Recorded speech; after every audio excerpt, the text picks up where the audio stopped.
Hey y'all, today we're here checking out another Texas state park. We're out in West Texas today at Monahans Sandhills State Park. This is going to be located about halfway between Odessa and Pecos on Interstate 20. So if you're headed out towards El Paso or towards Dallas on I-20, this is going to be along that route. If you've ever been to White Sands in New Mexico, this is going to be similar to that. It is a little bit smaller and the sand is a little bit different color, but it's the same general idea. They have a day use area where you can picnic and play in the sand, and then they have overnight camping as well. So we're going to head in and check it out and just see what all we can find. Out front they have a couple of signs giving you some information about the area. It says that the park was designated in 1957 and it has 3,000 acres.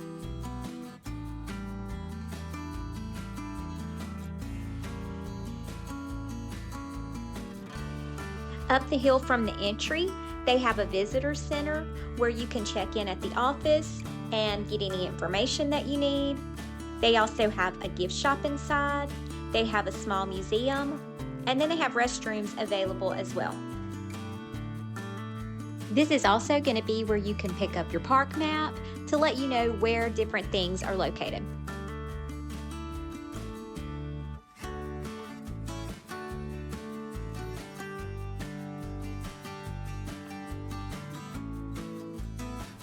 Inside the gift shop, they have some stuff that you can purchase. They have a lot of books about the area.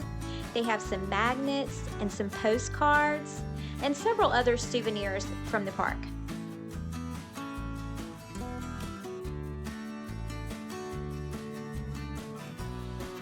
Behind the office and the gift shop, they have a little museum that has some interesting displays that you can look at about the area. They have stuff that explains how the area was formed and how it's changed through the years. They have some information about the Native Americans who used to live in the area, and also about the wildlife and things in the park today.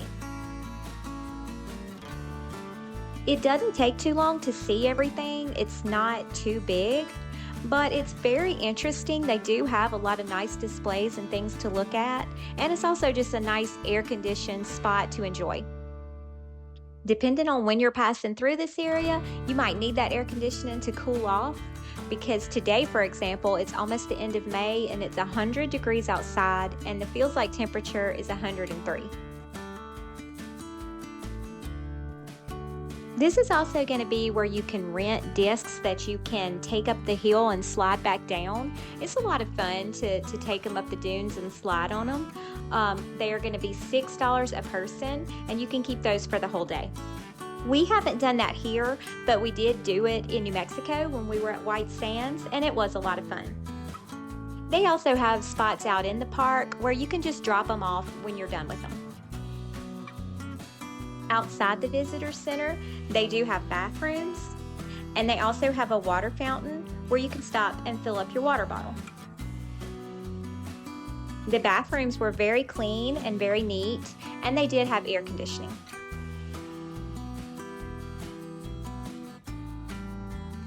Outside at the parking area, you can find information about what to do if you arrive late and where you need to go. And then they also have the prices posted for the day use fees and for the overnight camping.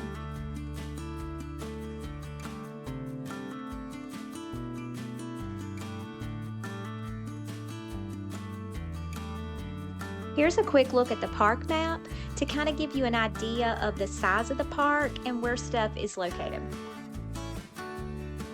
It's 1.5 miles from the entrance of the park back to the camping and the picnic area. The first area on the way to the back is going to be the equestrian area, so you can bring your horses with you. They have some long parking spots where you could pull in and have plenty of room with your trailer.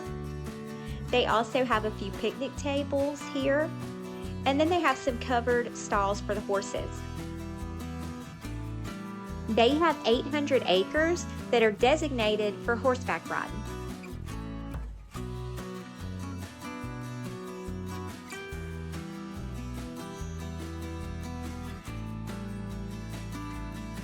Along the road, they have quite a few covered picnic tables with grills where you could set your stuff up for the day and then walk out to explore the sand.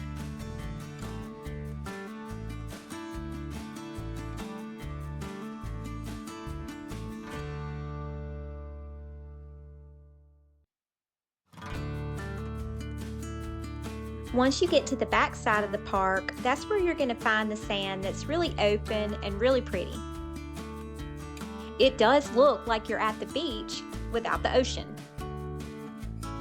This area is going to be where you can bring those discs and slide down the hills, or just play whatever you want to play out in the sand. The sand is actually not very hot to touch, and again, it is 100 degrees outside. You definitely want to bring your water and bring your hats and sunscreen if you come to check out this park, and really just anywhere out in West Texas right now because it's hot.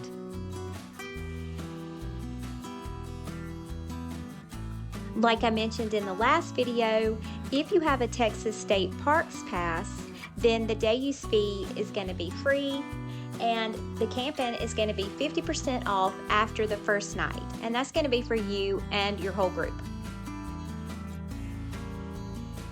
This is going to be the day use area where they have covered picnic tables and grills.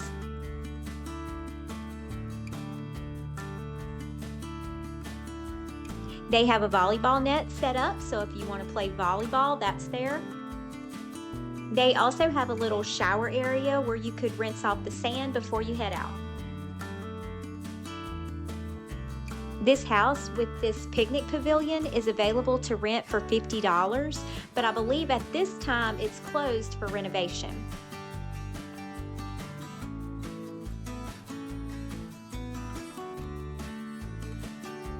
They have a bathroom here with showers next to the camping area. It is a clean bathroom. It's going to be kind of simple and basic. The showers do only have curtains, so that's something to keep in mind, but it does have the essentials that you need.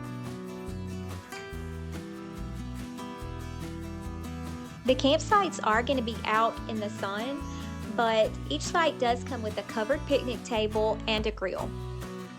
Some of the sites are going to be pull-throughs and some are going to be back-ends. This is going to be your hookup for your water and your power, and it does have 30 or 50 amp. They don't have any sewer hookups here, but they do have a dump station, so you can stop and clean out your tanks on the way out. They also have dumpsters nearby, so you can take your trash.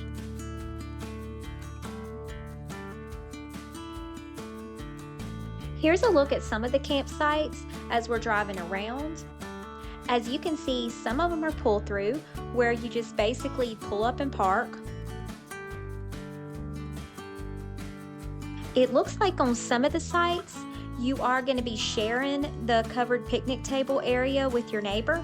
So that's something you might want to check out on the map before you reserve a spot, or maybe even ask the park which ones have a shared area and which ones don't.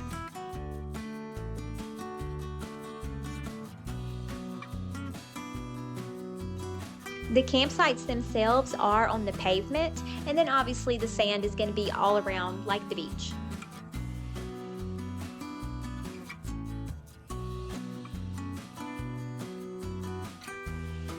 Some of the sites are going to be back ends, and I actually liked those sites the best, but that's just me, that's just my opinion. This would definitely be a good place to stop for an overnight if you're traveling through this area.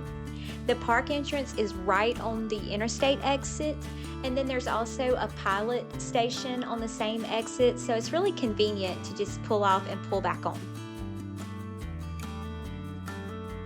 It's definitely a neat place to see and a good place to stop and spend a little time if you're out this way.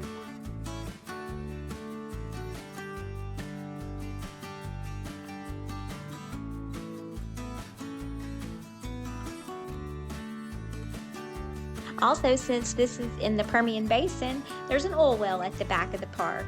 So if that's something you're interested in seeing the pump jack, you can see that here too. So that was our trip out to Monahans Sandhills State Park.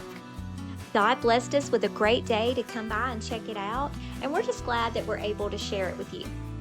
Thanks for watching the video, and I hope you'll subscribe to the channel. We do have a lot more fun stuff that we want to share. Thanks again for watching, and we'll see you at the next stop.